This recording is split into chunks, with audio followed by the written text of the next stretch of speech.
Hi, everyone. I know people are trickling in into the Zoom, and maybe we'll give everyone 10 to 20 seconds to settle in. But today, we're really gathered here today for a very, very special, one-of-a-kind, epic throwdown where we discuss the good, the bad, the ugly in AI and education. This webinar is hosted by our Startup Academy, which is a series that GSV puts together to support EdTech entrepreneurs in our ecosystem. You can check out all of our previous content in our YouTube channel, as well as any other content from our recent ASU+GSV Summit and the AIR Show on our YouTube as well. A massive, massive thank you to our sponsors, Cooley, for making this webinar and this series possible. I know a ton of the startups in the audience are very appreciative. For the structure today, we'll do about 30 minutes of conversation. I don't know how we'll be able to distill so many ideas and concepts and debate into that 30 minutes. But we'll also have 15 minutes of audience Q&A at the end. So please, if you're in the audience, add any questions you have for Dan, for me, for Ben in the chat, and we'll get to them in the last 15 minutes. I want to introduce our two amazing speakers today who are in our brawl. Our bull today is Ben Kornell. He is the managing director of the Common Sense Growth, a social impact investment fund that amplifies the mission of Common Sense Media. Ben is also the co-founder of EdTech Insiders, which I'm sure many of you tune into. It's the largest EdTech podcast, plus newsletter, plus community, and you can check it all out on all podcast channels, as well as edtechinsiders.org. Our bear today is Dan Meyer. He is the director of research at Amplify. He previously taught high school math to students who didn't like high school math. And after earning his doctorate from Stanford in math education, he joined Desmos to design Desmos Math. He's also the author of the very awesome newsletter Math World, which you can find as danmeyer.substack.com. And so to kick it off, I know neither of you are strictly a bull or a bear in the space, and the conversation around AI and EdTech is much, much more nuanced than just those two stances. But for the sake of a very fun brawl and debate that we're about to have, I'd love for both of you to take the position of a bull and a bear and share high-level opening statements on why each of you are optimistic or skeptical about AI in EdTech. As the conversation progresses, I know the conversation will evolve, and you do not by any means have to feel obligated to stay strictly within your role of bull or bear. But I will kick off with the bull, Ben. Hi, everyone. It's so great to be here. Ben Kornell. I started my experience as a Teach for America teacher, taught for 5 years, loved every moment of it. And really my personal mission has been, how do we scale what works in education? I think everybody in their life has had a great teacher. How might we give access to all learners to great teaching and learning? How might we improve the efficiency and delivery of it? And then how might we improve outcomes so that every learner can reach his or her potential? I'm super excited to be here with Dan, avid reader of your newsletter, and also just been really following your train of thinking around quality and what teaching and learning looks like. And I think overall, our space does need to shift the conversation from the tech to the ed. It's called ed tech for a reason. Ed comes first, tech comes second. And it reminds me of the time when we had iPads, and it's like, everybody needs an iPad. What for? Not really sure, but we need one. And so I'm very excited at this moment about the practical use cases in education. Big picture, I will just say, we're in a third revolution, from agrarian to industrial. There was a lot of change in education. The big change in agrarian to industrial was this kind of localized, some get it, others do not, totally bespoke to a standardized quality of education that is accessible to all. And we should applaud those at the turn of the century who said education is a right that every child should have. Unfortunately, our world has evolved so rapidly that a floor-based model where you say there's the same kind of standard, it doesn't really allow kids to thrive in a dynamic world. And also that factory model system really had sorting hat elements where it would categorize students into below basic, meeting and exceeding in some way, shape, or form that was really modeled to go with worker, mid-level management, and senior leadership. And that is just not a world that is equitable. It's not a world that reflects the way careers go, and it doesn't reflect our values as a society. So what is this new era and why is it exciting? The new era, which really is around skill and competencies, kind of the evolution of humans, is learning how to learn, not learning specific facts to do a job. This AI age is really about creating adaptive learners where there is highly distributed, highly personalized, adaptive learning opportunities that are in the zone of proximal development for every learner at every phase of their journey. And also from an efficiency standpoint, we really have an opportunity to optimize our scarcest resource, which is educator capacity.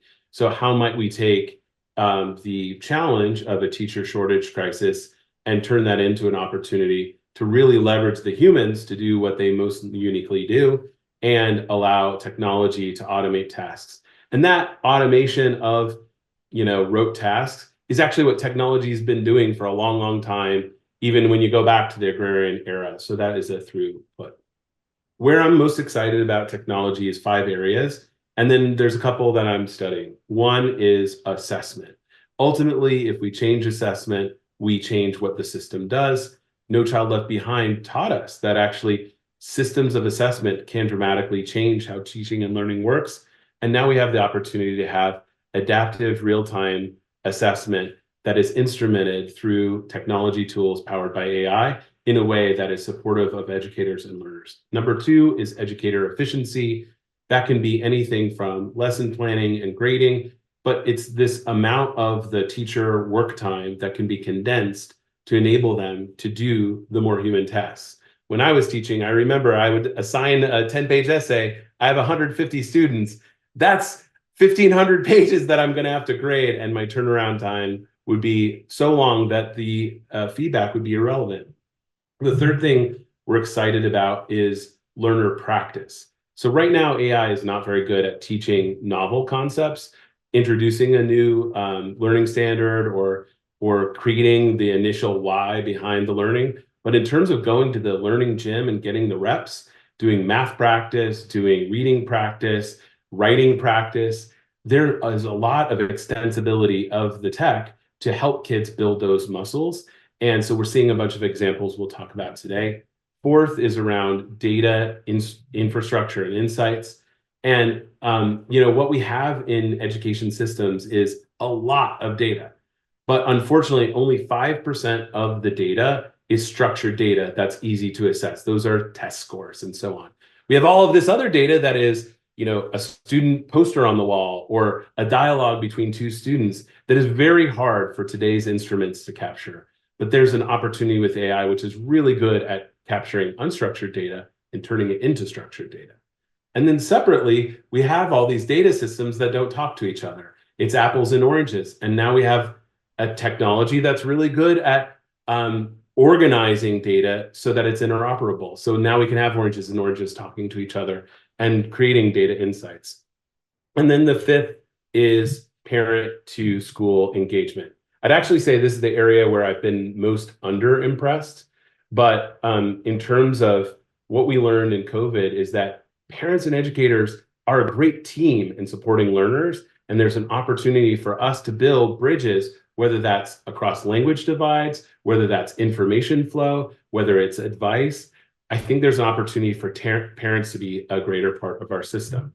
What you'll find about those 5 areas is that these are not new areas that we've been struggling with just in the last year. These are age-old challenges: assessment, teacher efficiency, student practice, data interoperability infrastructure, and parent engagement. It's just finally we're at the point where the technology is starting to intersect with those. And I think there's 3 or 4 other areas, things like mental health, students with learning differences, where I'm still in the holding camp because they're so high stakes in those areas that having AI as a part of those systems may work, but I worry about where we draw the line between the human oversight and the AI oversight, but also great promising technology that we can talk about today. I'll flip it over to you, Dan.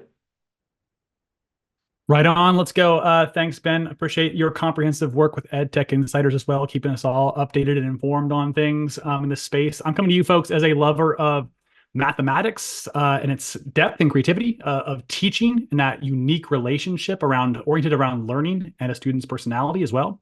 And also of students, how what an amazing thing it is, a huge responsibility to have all this time and influence on kids over an entire year. And if I come across as prickly in this event or on my Substack, it is not out of an abundance of anger or anything like that. It's more just an abundance of love for this work and everything inside of it. I'd say I'm coming here agreeing with Ben in lots of ways. I think this is a technology that will get lots of use over the next few years and onwards. There's going to be some successful businesses built on top of it. Teachers will eventually use it every day, if only in the background of other products. For sure. I'm coming here with a lot of skepticism towards anyone who believes that this will be a revolution in learning. Lots of folks use that word. I'm defining revolution here as anything that would change the trajectory of learner attainment on the order of, say, a COVID, like a 7-point drop is what we saw in 8th grade math scores. Like, we're not going to see that based on this tech or anything close to it. Or a revolution in teacher retention, for instance, is often like we'll give them Gen AI chatbot teacher assistants.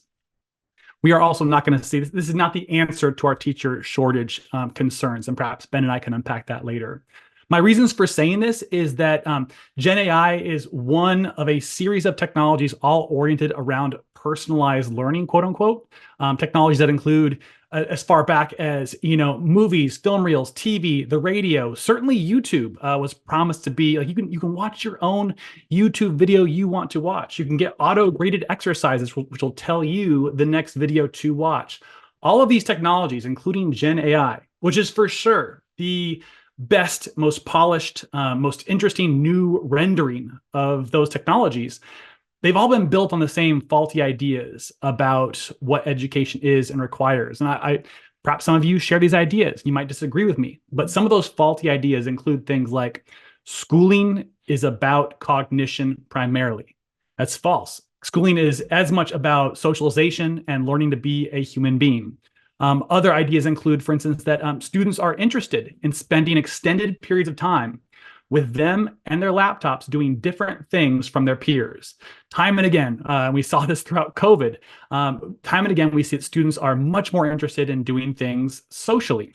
Another faulty assumption is that students see their classmates as liabilities. Like, isn't it awful? You're in a classroom with 30 other kids who must have completely distinct, non-overlapping needs from the teacher. Time and again, we see students say, no, that is not the problem for me that you EdTech operators think it is. I do not want to be separated from my friends. Our differences are navigable. We can work this out, and it's more fun when we do. So I see Gen AI as being one in a long lineage of personalized learning technologies. Again, definitely the best of the bunch so far. But I just say, like, if you were to go back in time to last spring and tell yourself what the usage looks like among students and teachers of Gen AI right now, I think you'd surprise yourself back then. Like, back then, people were saying, well, this is new as of this school year, came out in like mid-semester break or whatever, and surely next year will be the year that this thing really kicks into gear. And we're seeing here now there might be some like major product market fit issue with Gen AI, given the usage numbers we see. So I'm excited to explore that. And also the question of whether we should be doing personalized learning at all with all of you folks. Thanks, everybody. Yeah, so much to discuss. And I'd actually really love to touch on that exact kind of last point around just AI hype versus adoption. So Common Sense Media actually just very recently put out an awesome survey on just how students are using Gen AI. And interestingly, over half, 51% of young people age 14 to 22 have tried Gen AI, but only 4% use it daily. They're excited about Gen AI, but worry about job loss and IP theft, et cetera. How do you both interpret this disparity in usage and awareness and adoption? I'll kick it off to you, Ben, first. Yeah.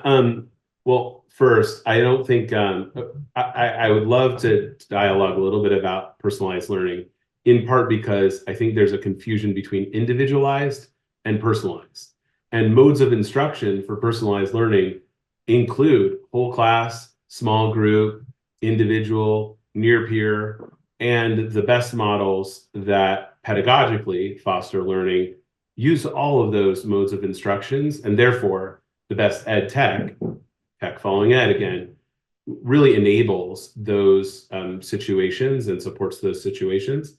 And there's some good examples out there on the utilization of generative AI. I'm an elected school board member in San Carlos. And by day, I talk about AI and all of its possibilities. And at night, I say, whoa, let's slow it down. And I think there's a couple of reasons. One, this technology is built for adults. This is not an under 13 use case, period, full stop. And in the under 18, it is really recommended for adult supervision. And so ultimately, in our schools with 18 years and under students, we should be really thinking first about adult utilization of the technology and then prescribe use cases of AI for a pedagogical purpose and not for AI's sake. Second, I think that some of the research just showed how unaware some students are that they may actually be using AI or adaptive products without even knowing them. And I think that's problematic. I think that being aware of what you're interacting with and how maybe an algorithm is potentially stereotyping or creating bias or making guesses, that's something that users should have a right to know, whether they're adults or whether they're children, but especially with children who may not be positioned to accurately evaluate an AI's response. And so, I found the results actually kind of encouraging from a common sense standpoint and from an AI standpoint, which is we've got this new technology. It's accelerating so fast, but we have this adaptive change, which is how do we incorporate it into teaching and learning? And ultimately, the systems that transform pair technical change and adaptive change together. You can look at healthcare as an example, where every new innovation in healthcare comes with research and protocols to roll that out. And then what you see is decade on decade, hospitals are better such that the best hospital 50 years ago wouldn't be allowed to operate today. Best school 50 years ago, in many ways, operates the same. So what is the metric that we should be looking at? I think it's more about practitioner use, educators and administrators and how they're using it in K-12. That's the leading signal of whether it's adding value. And on the learner side, I'm hopeful that the AI is underneath the hood, but is more visible around where the AI is so that we can teach them to be comprehensive and thoughtful users of AI in their daily lives. Yeah, I don't have a whole lot to argue with here, I don't think, with Ben. I would just, I ask myself, like, I want to question anytime I hear the premise that, like, how should we integrate AI into institutions? I don't take it as self-evident as most. I think that AI should be integrated, not for ethical or moral concerns, though those are certainly real, just in terms of, like, is this actually useful? Like, teachers are extremely resourceful. And if you were able to sincerely and legitimately promise them like a 4-hour, or a 40% or some kind of meaningful difference in their prep time or their ease of facilitating a diverse classroom of students, for instance, they're not going to turn that down. Like, that's Ben and I have both been teachers and know, like, it's really any port in a storm at a certain point, like whatever you can help me with. So I tend to, like, ease off considerably any sense of obligation towards teachers, like, or institutions, to say, like, how can you do this thing as though it is self-evident it should be done? And instead to wonder first, again, ed before the tech, what are the real and pressing needs of teachers and students and school leaders? And can Gen AI play a role there versus going in a priori and saying, like, Gen AI plays a role here, how can we get you to see that?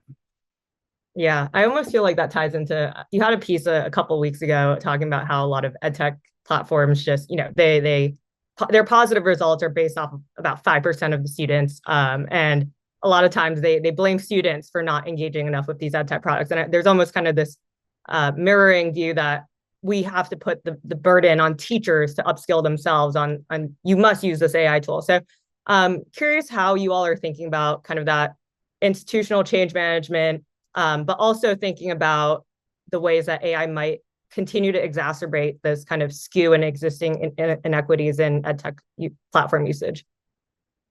I'll maybe kick that one first, Dan. Yeah. Yeah. So the question here is about how edtech might skew existing inequities. Like that's a great question. And yeah, what I think these different research, these efficacy studies summarized by Lawrence Holt found is that oftentimes the positive results, which they all will show, emerge from the 5% of users who use the product the most. And these companies, for instance, Khan Academy or Zern or others, would toss out the bottom 95% in terms of usage. So in the Khan Academy case, for instance, 5% of learners in this study where teachers opted their students in use Khan Academy at the rate of 30 plus minutes per week. And, we can only investigate the counterfactuals so much. We can only know so much about these different students, but I find it very easy personally to believe that those 5% of students are the students who least need academic support. And I would just name myself, and I won't speak for Ben here, but I was the sort of student who would take whatever resource was provided to me and use it at whatever level was asked for and probably benefit from it. But I would also have learned, just fine from a ham sandwich. So what we see, I think, time and again, is that edtech operators have a deep infatuation with their product, as they must in order to survive in difficult times economically. But that lends themselves to a lack of criticality, a lack of self-reflection on why their tool, their product fails to meet the needs of what is potentially the neediest 5% of learners. And the worst part to me is just seeing how some of these founders, when they are asked about that disparity, then turn the responsibility for meeting the needs of the 95% back onto the teachers, or essentialize the students in ways that are quite demeaning, like, well, these kids just don't want to engage, that kind of spirit. And kids and teachers just really deserve a whole lot more than that. Yeah. And if I might flip that question, especially for you, Ben, especially as someone who invests in a lot of edtech startups, because we are in a startup academy, we do have a lot of founders in the audience. What strategies might you suggest for AI edtech, or just generally edtech startups, to effectively collaborate with teachers in schools so that this 5% and 95% dynamic doesn't happen? Yeah. First, let's just talk about the 95 versus 5. I think, Google is the largest edtech company in the world.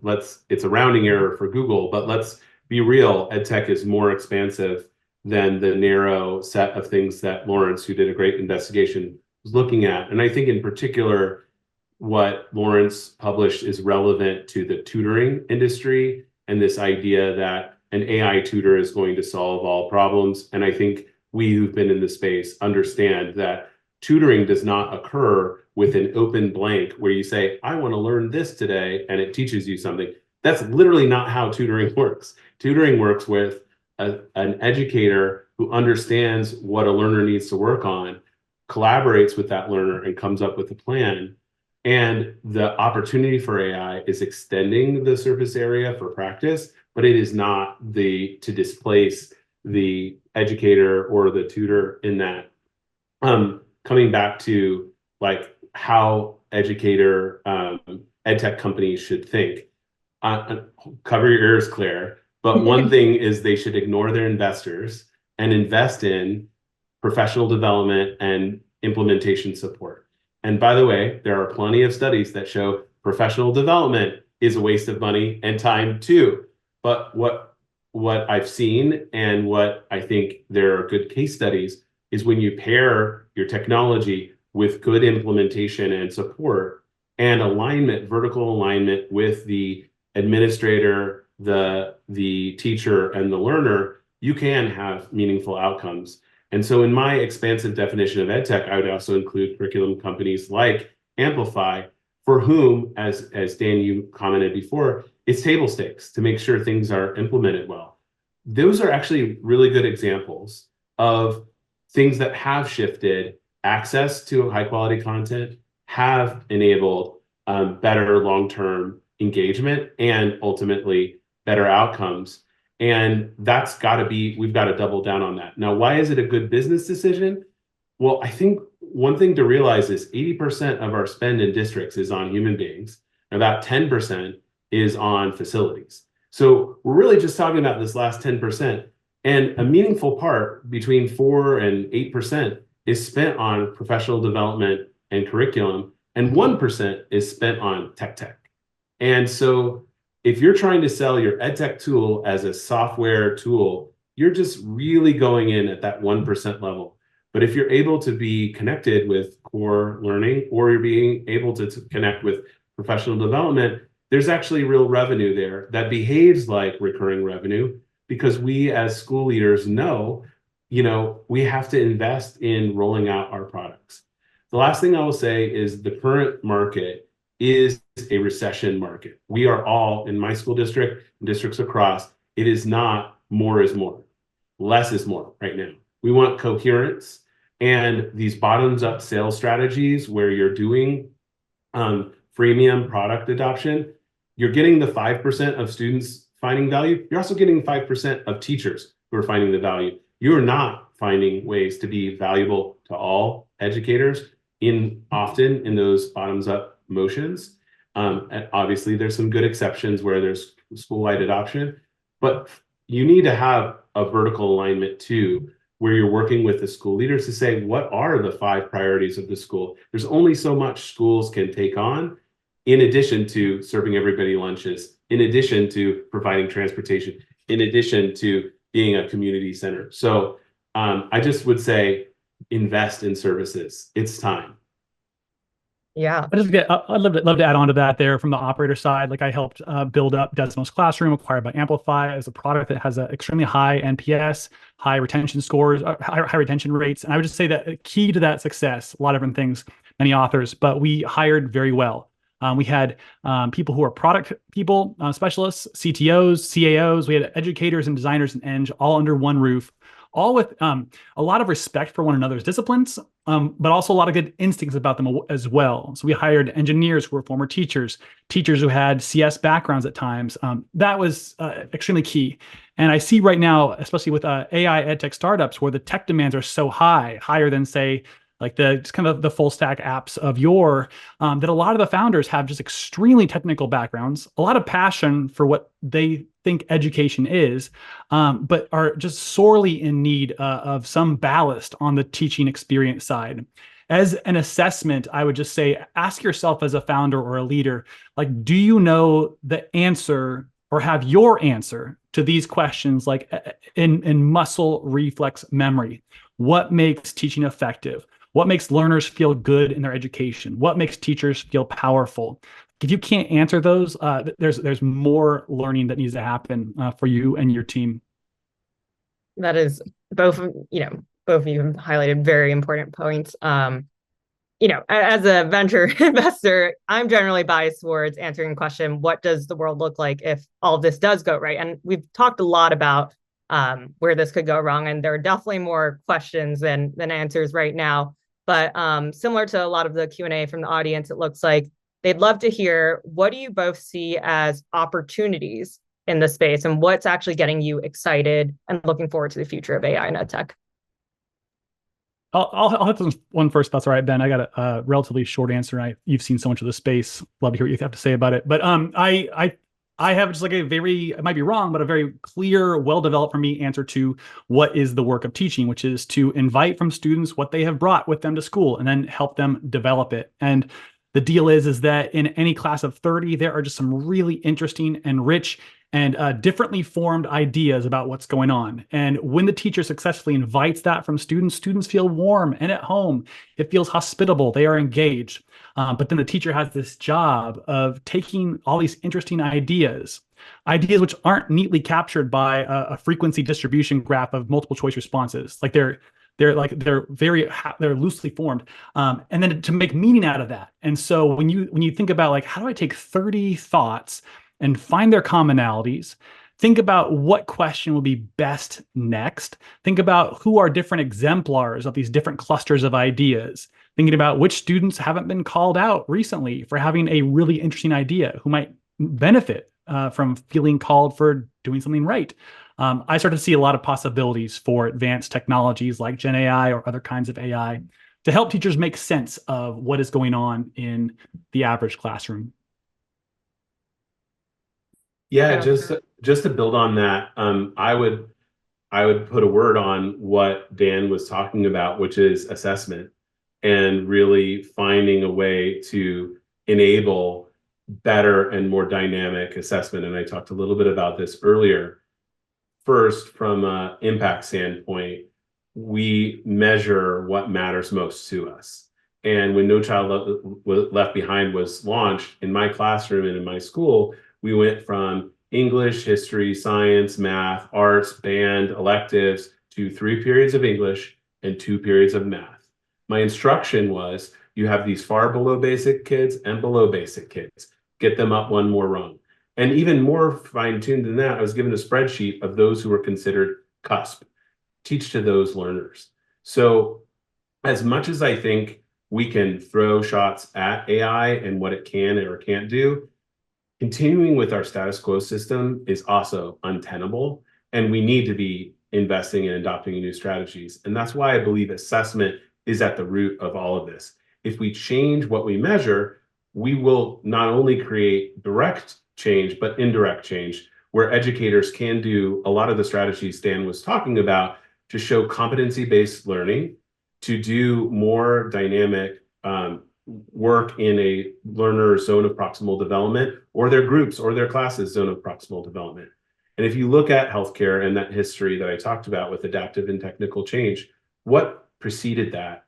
It was the diagnostic revolution. It used to be actually a total art, a dark art, healthcare was.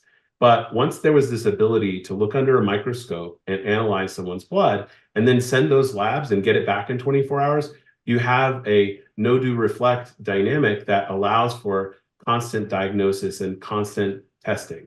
And obviously, healthcare has not been equitably distributed at all. There's still a lot of room to go. But that ability to have real-time, adaptive, formative assessment versus lagging, bespoke, annual assessment is the fundamental dynamic that will shift our systems. Now, last, on the business side, people pay for assessment. Look at iRating. Look at ETS. Look at SATs. Look at any of the test prep companies. Where the money is in our system is in assessment. And even the curriculum companies understand that their curriculum is only sold in the context of the assessments that it exists in. So wherever you are in the system, whatever learners you're serving, make sure you're anchoring your work on a dynamic adaptive assessment. And I think that's how you move the ball forward collectively and individually. I feel like that's an amazing point to wrap up the kind of structured Q&A part of our conversation. I know there are tons of questions flowing in, so would definitely love to get to those. But very quickly, would love to turn it to Naomi from Cooley, our awesome sponsors for this webinar, for a quick chat. Hello, everyone, and thank you, Claire and Dan and Ben. My name is Naomi May. I'm an attorney who has the pleasure of working with hundreds of education sector clients here at Cooley LLP. For those of you who don't know us yet, we are a global law firm with the most robust full-service edtech practice in the world. Our edtech team loves to facilitate conversations like those we're engaging in today. And not surprisingly, they mirror many of the conversations that are happening right now on the legal and the legislative fronts. Policymakers, also executive branch regulators, are similarly wrestling through these issues. On the one hand, they don't want to miss something bad, but they also don't want to stifle that very real promise. This dissonance, though, honestly, is exactly what I think we should embrace, because I think it's where the real learning, where the best collaboration can occur, and where we can really find the best solutions together as a community. So before we head back to Q&A, I wanted to give you a quick overview of what's happening with AI regulation generally. The US Congress has 4 to 5 task forces across houses, and executive agencies are also engaged. But the real action right now is really at the state level, where we have seen a recent slew of activity. Early state AI laws have the potential, I think, to exert a real outsized influence on the trajectory of AI regulation in the US. The focus is heavily on consumer protection. Utah was the first US state to enact a broad consumer protection statute specifically governing AI. Colorado followed by enacting its own comprehensive AI regulation, the Colorado AI Act, that was signed into law last month. It's going into effect next year. And for upcoming proposals, we have our eyes on Connecticut's bill as well as California's. Both seem to be gaining traction. But despite all the uncertainty in this space, there are some commonalities to all of these regulatory schemes, which I think are worth keeping in mind as you're building your companies and your products. The primary one is notice of how you're using user information and specific and clear disclosures on the front end. For example, if you're training on consumer data, your users need to know. Other top line recommendations would include determining the applicability of state laws. And again, not just AI laws, but also the dozens of data privacy laws, particularly children's and student data privacy laws, and increasingly laws you might not think would necessarily apply to AI. State wiretapping laws is an area where we're seeing a lot of activity right now. Also monitoring regulator engagement and enforcement activities, understand how those factor into your risk profile, and then also regularly monitor AI outputs. Are they false? Are they misleading? Are they discriminatory? You need to know. So that's just the tip of the iceberg, but I know you want to get back to the main show. So I will send it back to Claire and our panelists. Thank you so much, Naomi. Super helpful. And I'm sure many in the audience will continue to have questions about navigating this very complex and evolving legal landscape. So on to the Q&A, we have a ton of questions and I might do a little bit of merging. One question we have is, I'll merge these two. The first one being, at what age do you feel is appropriate for students to start interacting with Gen AI? And two, another audience member mentioned that their daughter uses Desmos, her algebra class uses the CPM curriculum. They appreciate the use of former teachers in developing the application and really see good uses for that. And think it would be really beneficial to get student feedback. Along the same lines, Ben mentioned Gen AI being for adults, not for younger than 18 or 14. Should minors take an active role in shaping Gen AI for their age group? I passed to Ben on that one, yeah. Yeah, I'll be brief, and also big fans of Desmos and Eli and just the engagement of that product. When I say that AI is for adults, first, I think it also, the nuance here is that products that use AI are already in the hands of kids as young as 2, 3, 4 years old.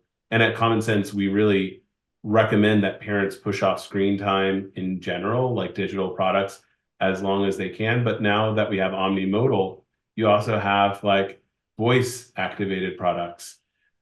I think there's a difference between direct engagement with a generative AI open model like a ChatGPT versus indirect when it's incorporated into a product in age-appropriate ways. So one of the companies I've invested in is Ello, which is a digital reading assistant. It's a side-by-side reader that enables that reading practice. It's not to replace a reading teacher, but it's really to make sure that students have an interactive 20 to 30 minutes of reading each day and that they've got an AI coach helping them. They've done the work to tune and train that model to be appropriate for that task, and it uses speech.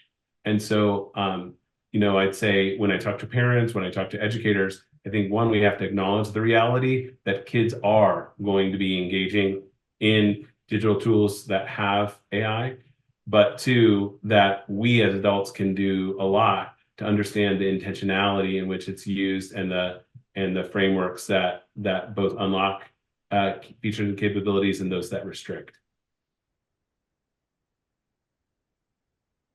Awesome. For Dan, a bunch of people have highlighted how much they appreciate what you mentioned around hiring well. And a couple of founders have mentioned either themselves being from tech backgrounds or education backgrounds, asking for forums or spaces. What do you suggest, or places where these founders can find dev or product folks, to find educational advisors, or people in the classroom to find technical collaborators or thought partners?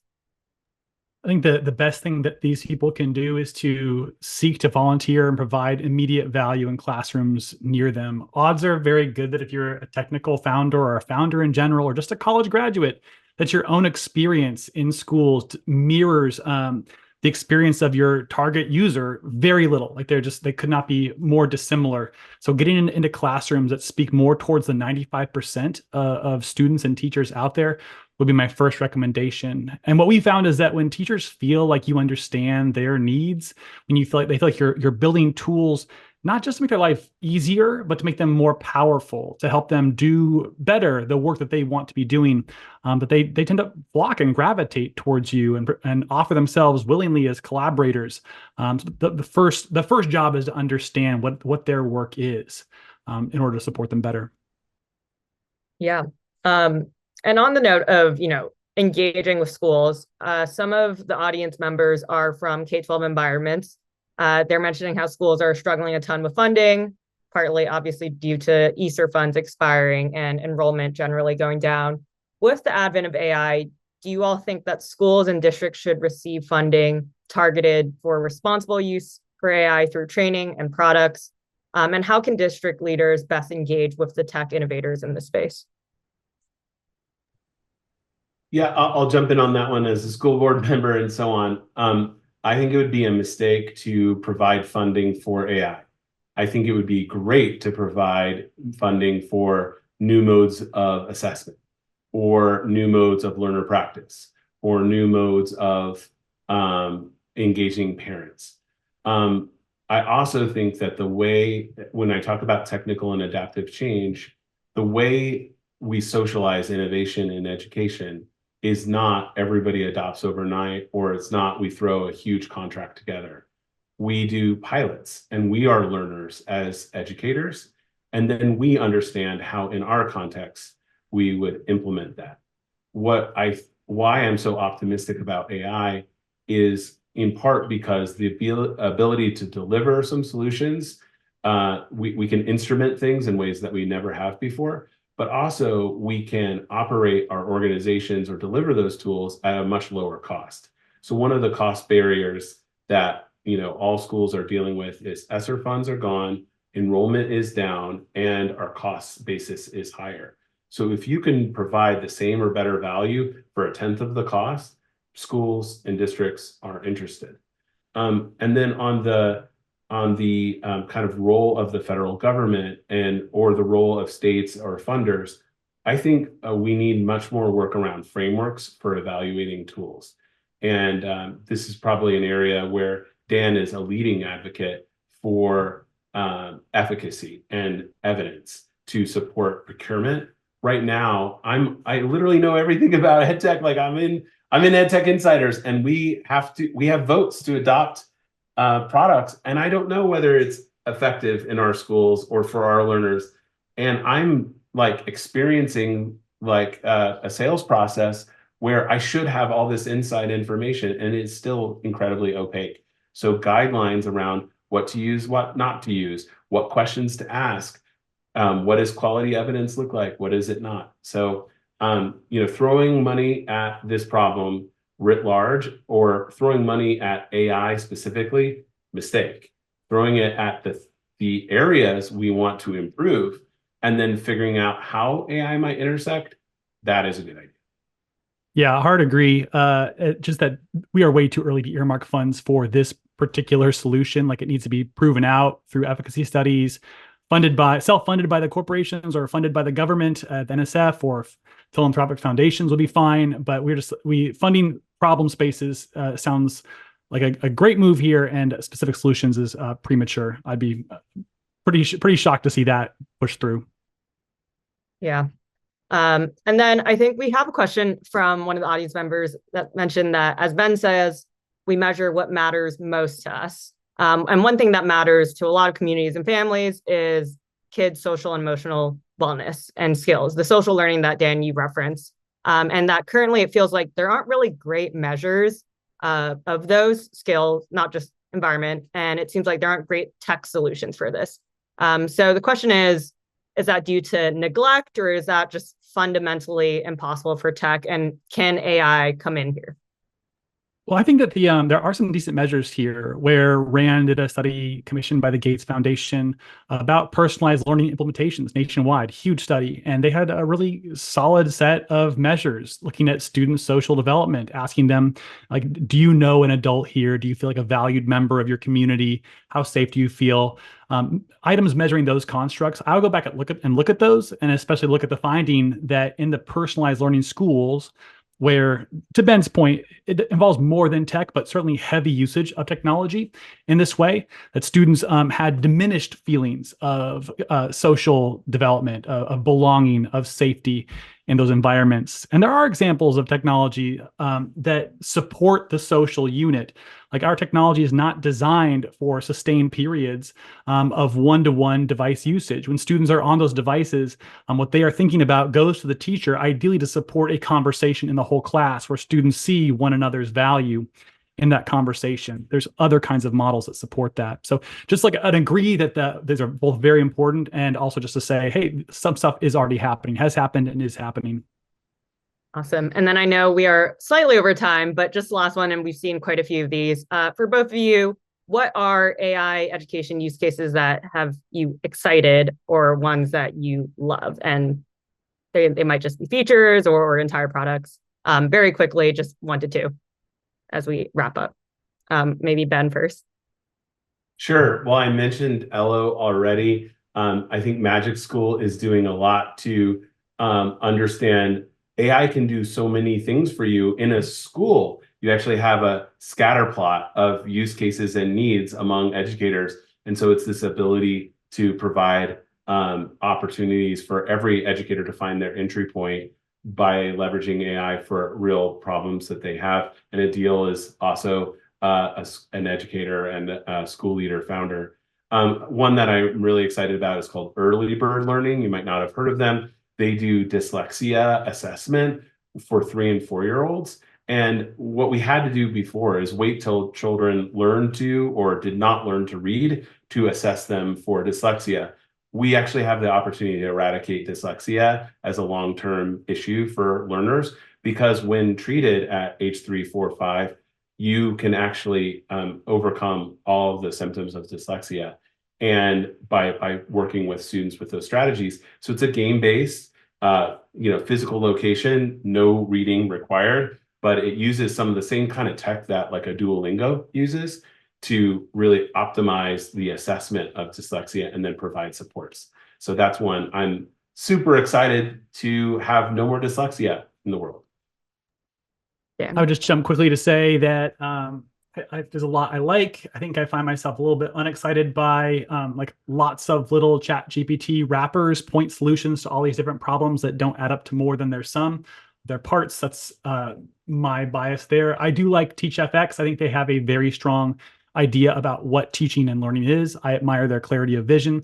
They don't use Gen AI, but a different kind of supervised learning. I think it's interesting, mostly again, because they have just a very strong point of view, an uncommonly strong point of view on the work of teaching and learning.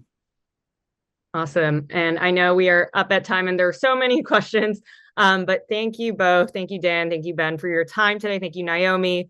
Thank you all for the insights you've shared today. I feel like there is so much for us to noodle on as we move forward. And it'll be interesting if we can even do this, this debate and showdown a year later and see what's changed. And Dan's email is dmeyer@amplify.com if you want to connect with him. And Ben, what's your email? It's benkornell@gmail.com. And you can also check out EdTech Insiders on Substack. Check out Dan's newsletter on Substack. And there it has all the details of how to become a subscriber and how to get, continue this conversation. Awesome. And Naomi, if anyone has legal related questions, what's your email? Easy. Cooley.com. Amazing. Awesome. Thank you all again for this conversation. And thanks the audience for tuning in.